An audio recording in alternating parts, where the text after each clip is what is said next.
আসসালামু আলাইকুম রহমতুল্লাহি ওবরকাতুহু।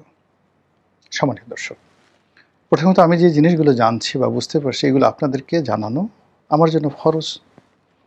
আর এই পৃথিবীতে যেখানে ধরুন একজন তারেক রহমান সাহেবের বিরুদ্ধে কথা বলা, শেখ হাসিনার বিরুদ্ধে কথা বলা তো দূরের কথা, একজন ওসির বিরুদ্ধে কথা বলা এখন ঝুঁকির বিষয়। তো সেখানে আপনি আমেরিকার বিরুদ্ধে কথা বলছেন, এটা চারটিখানি বিষয় নয়। শেখ হাসিনার জমানাতে যারা রয়ের বিরুদ্ধে কথা বলেছে, ভারতের বিরুদ্ধে কথা বলেছে, এখান থেকে চ্যাংদোলা করে ধরে নিয়ে গেছে দিল্লিতে, কলকাতাতে। বহু মানুষ নিখোঁজ হয়ে গেছে বাংলাদেশ থেকে। কাজেই আমেরিকা ভারতের চাইতে, আইএসআইয়ের চাইতে, মোসাদের চাইতে ১০০ গুণ প্রতিহিংসা পরায়ণ। কাজেই তার বিরুদ্ধে কথা বলাটা এত সহজ না। একটা ইমানি দায়িত্ববোধ না থাকলে কথা বলা যায় না।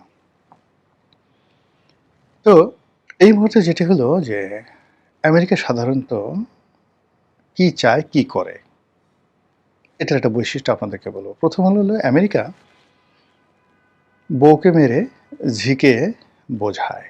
সরি, মানে ঝিকে মেরে বউকে বোঝায়। দ্বিতীয়ত বাসর রাতে বিড়াল মারে। তৃতীয়ত যখন তাদের উদ্দেশ্য পূর্ণ হয়ে যায় তখন তারা ছুঁড়ে ফেলে দেয়। এবং এদের মন মানসিকতা আপনি অ্যাপেস্টেন ফাইলে দেখবেন।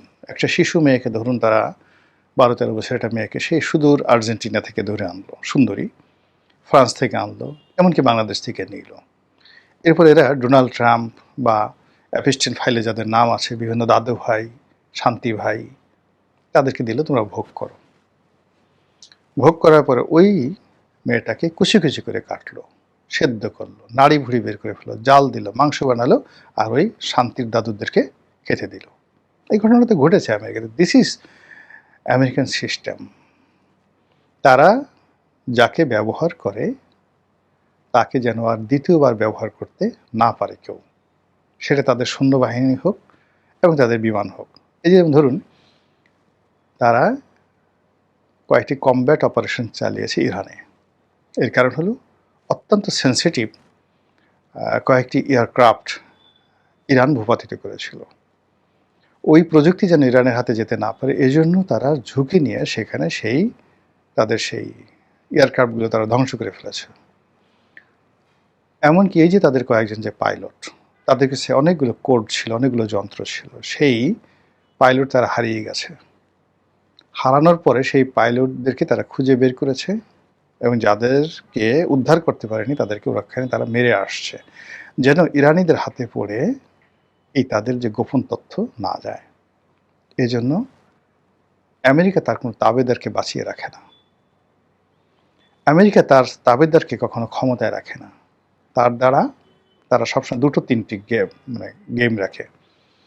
যার দ্বারা তারা অপকর্ম করায়, রেজিম চেঞ্জ করায়, তাকে জীবিত রাখে না, ক্ষমতায় রাখে না, এবং তাকে, যাকে বলা হয়, বিশেষ নজরদারিতে রাখা হয়। আপনি ধরুন, এই যে বাংলাদেশের ব্যাপারে সবচেয়ে বেশি যে কাজগুলো করছে ডোনাল্ড ট্রাম্প, না, ডোনাল্ড লু। ট্রাম্প প্রশাসনের ক্ষমতায় এসে সবার আগে ডোনাল্ড লুকে নাই করে দিয়েছে। আছে ডোনাল্ড লুয়ের কোনো নামগন্ধ? কোথাও আপনি দেখতে পাবেন না। ও কথা বললি তার অবস্থা শেষ, ওর টিকিটই আপনি খুঁজে পাবেন না। ২ নম্বর হলো যে ডোনাল্ড লুয়ের সঙ্গে যে সমস্ত বাংলাদেশের আমেরিকান এজেন্ট, দালাল, এদের প্রত্যেকটা লোককে তারা শেষ করে দেবে, সামাজিকভাবে, অর্থনৈতিকভাবে, রাজনৈতিকভাবে, এবং এমন একটা ভীতিকর অবস্থা তৈরি করবে যে ওই সময়টাতে যে নোংরা কাজগুলো তারা করেছে, কোনো আমেরিকান এজেন্ট যেন কখনো সামনে এসে কথা বলতে না পারে, যেন হাল্লা রাজার মতো তাদের জিহ্বাটা কেটে দেওয়া হবে। ওই সময়টাতে যে সকল সাংবাদিক, যে সকল বুদ্ধিজীবী, যে সকল ব্যবসায়ী, যে সকল সরকারি কর্মকর্তা, যে সকল সামরিক কর্মকর্তা আমেরিকার এজেন্ট হয়ে এই পুরো রেজিম চেঞ্জের ব্যাপারে গোপন আতাত করেছে, এদের একটা লোককেও আমেরিকা বাংলাদেশে দাঁড়াতে দেবে না। কোনো ভালো জায়গাতে তাদেরকে দেবে না, তাদের সামনে কোনো মাইক থাকবে না, তাদেরকে তছনছ করে ছেড়ে দেবে।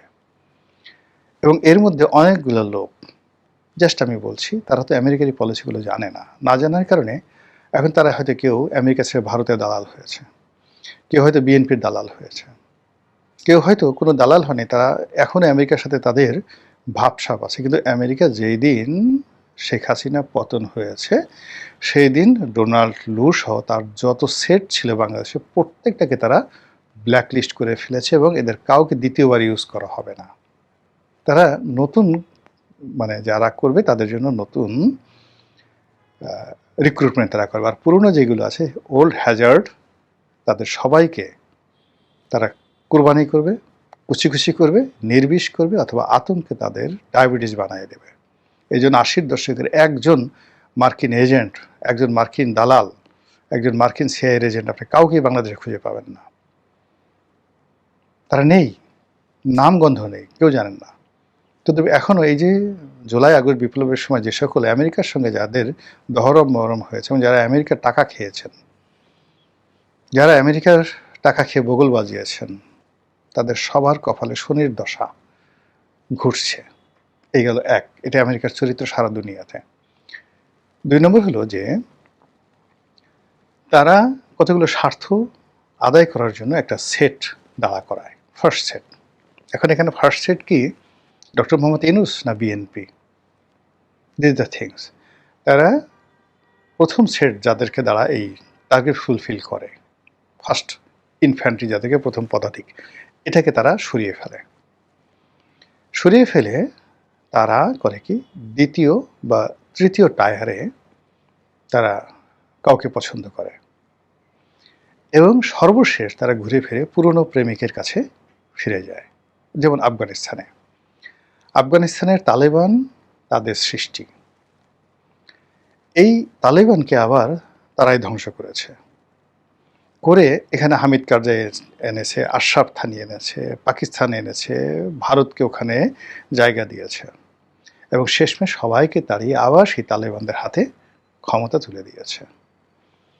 তো সেই দিক থেকে এটা কেন সে কাজটা করছে? এই কাজটা করছে যে ওখানে তাদের যে স্বার্থগুলো, সেই স্বার্থগুলো তালেবানরা যত সুন্দরভাবে দিতে পারবে অন্য কেউ দিতে পারবে না।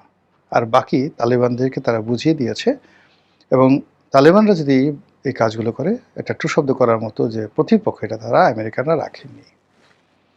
তো কাজেই বাংলাদেশে যে আমেরিকার যে স্বার্থগুলো রয়েছে সেই স্বার্থগুলো নিয়ে তারা এইভাবে একটা দুটো তারা টায়ার কাজ করবে, থার্ড টায়ারে তারা তাদের পুরনো বন্ধুর কাছে ফিরে যাবে এবং পুরনো বন্ধুকে দিয়ে যখন তারা বার্মা এক বাস্তবায়ন করবে তখন এই বাংলাদেশে একটা শব্দ করার কোনো রকম লোক থাকবে না।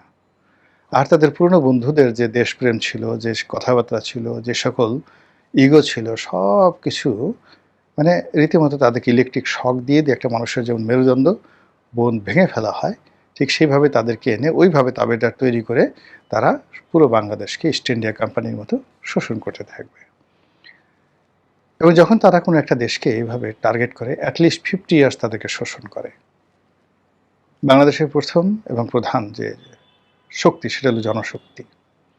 এটার ভূমির মধ্যে যে বিরল খনিজ রয়েছে সেই খনিজ, এটার বে অফ বেঙ্গলকে কেন্দ্র করে এটার যে ভৌগোলিক অবস্থান রয়েছে, ভারতের 7টি রাজ্যকে কেন্দ্র করে এখানে যে কৌশলগত অবস্থান রয়েছে বাংলাদেশের, প্রত্যেকটা জিনিসকে ব্যবহার করে ভারত এই অঞ্চলের উপরে তাদের যে আধিপত্য রয়েছে, বাংলাদেশ, তাদের 7 সিস্টার, মায়ানমার, এবং এই অঞ্চলে আপনি অ্যাটলিস্ট কত, বাংলাদেশে 18 কোটি, পশ্চিমবঙ্গে কত লোক বসবাস করে, আর তাদের 7 সিস্টারে কত লোক বসবাস করে, সব মিলিয়ে মায়ানমার সহ প্রায় 80 কোটি মানুষ।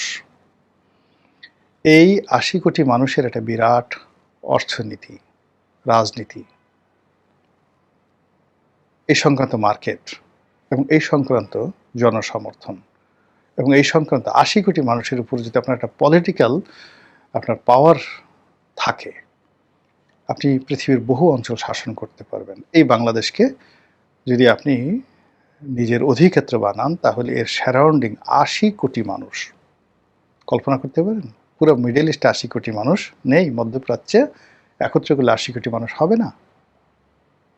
এর সঙ্গে উত্তর আফ্রিকা যোগ করলো, মানে লিবিয়া এবং মিশর যোগ করলো 80 কোটি মানুষ হবে না। ইরানের লোক সংখ্যা কত? খুব অল্প। ইরানকে যোগ করেন না, তাও হবে না। সেই 80 কোটি মানুষের যে বিরাট বাজার, সেটাকে টার্গেট করে এখানে তাদের যে গেম, সেই গেমটা কি হতে পারে এটা যারা রাজনীতি করেন, সরকার পরিচালনা করছেন, যারা আমেরিকার দালালি করতে চাচ্ছেন, আগামীতে দালাল হতে চাচ্ছেন, যারা ক্ষমতা আছেন, আগামী দিনে আসতে চাচ্ছেন, তাদের সবাইকে বুঝতে হবে। যদি তারা বুঝেন ক্ষয়ক্ষতি কম হবে, আদারওয়াইজ পুরো জাতিকে নিয়ে আমাদেরকে বঙ্গোপসাগরে ডুবে মরতে হবে। যেভাবে হ্যামিলনের বাঁশিওয়ালার বাঁশির সুরে একবার ইঁদুরগুলো সেই নদীতে ঝাঁপ দিয়েছিল, আর দ্বিতীয়বার হ্যামিলনের বাঁশির সুরে শহরের সমস্ত শিশুরা ঝাঁপিয়ে পড়ে একটি দেশের সমস্ত ভবিষ্যৎকে, শিশুদেরকে মারা মানে সমস্ত ভবিষ্যৎকে তারা সেই সমুদ্রে নিক্ষেপ করেছিল বা নদীতে নিক্ষেপ করেছিল হ্যামিলনের বাঁশির সুর। তদ্রূপ আমরাও সদল বলে সবাই সেই বঙ্গোপসাগরে ডুবার জন্য যাব, নাকি বুঝে সেই সাগরের যে পতন, সাগরে নিজের আত্মনিবেদন, আত্মাহুতি দেওয়ার যে অভিলাষ, তার থেকে রক্ষা করব। আল্লাহ আমাদের সবাইকে হিকমা দান করুন, দৃঢ়তা দান করুন, উন্নত চরিত্র দান করুন এবং প্রতিকূল অবস্থার বিরুদ্ধে লড়াই করার শক্তি আমাদেরকে দান করুন। সাম্প্রতিক উদাহরণ ইরানের জনগণের যে জ্ঞান, দৃঢ়তা, দেশপ্রেম, ইরানের নেতৃত্বের যে সাহস, কোনো কিছু না থাকা সত্ত্বেও তাদের যে সাহস, যা দিয়ে তারা আমেরিকাকে মোকাবেলা করছে, আল্লাহ আমাদেরকে সেই রকম দৃঢ়তা দান করুন। আসসালামু আলাইকুম ওয়া রাহমাতুল্লাহি ওয়া বারাকাতুহু।